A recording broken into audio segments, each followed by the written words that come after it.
One layer is like a French custard pie, then a velvety pudding, and finally a soft sponge cake. A dessert like this will take long hours in the kitchen, unless you use a bit of magic. One single dough, one single baking process, 3 perfectly distinct layers.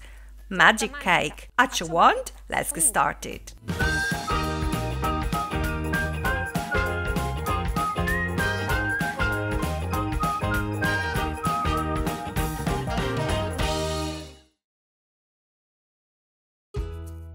For this recipe, I will need butter, a pinch of salt, lemon juice, vanilla extract, cold water, sugar, eggs, hot milk, flour, and icing sugar to sprinkle.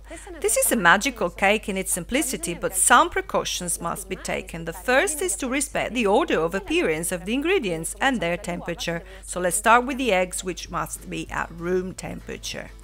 I'll separate them.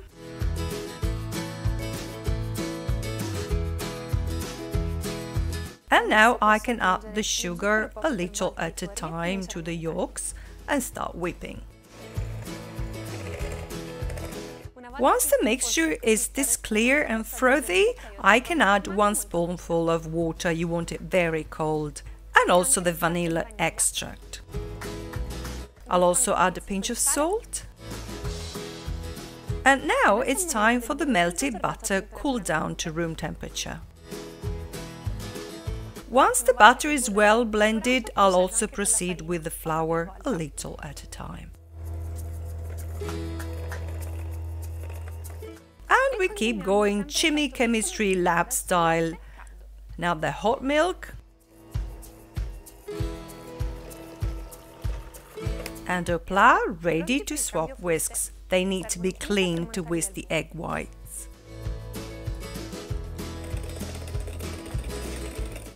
As soon as the egg whites turn clear, I'll add 1 teaspoon of lemon juice, which will help stabilize the mixture, and continue to whisk them to soft peaks, not too firm.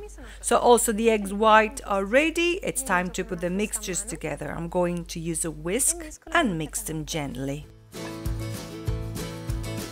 When everything is well incorporated, I can transfer it to the baking dish. Some recommendations. As you can see, mine is the classic 20 x 20 square tall dish for magic cake, well greased and carefully lined with parchment paper. You can also use one of different shape and same size, but with the sides, because the cake will grow tall. Ready to bake. This too will be a bit special, at 150 degrees for 80 minutes. Then I will let the cake cool down to room temperature before covering it and putting it in the fridge for at least 2 hours. And au plat, here's how to serve the magic cake. Sprinkled with icing sugar and cut into squares to best show its 3 magical layers. Buon appetito!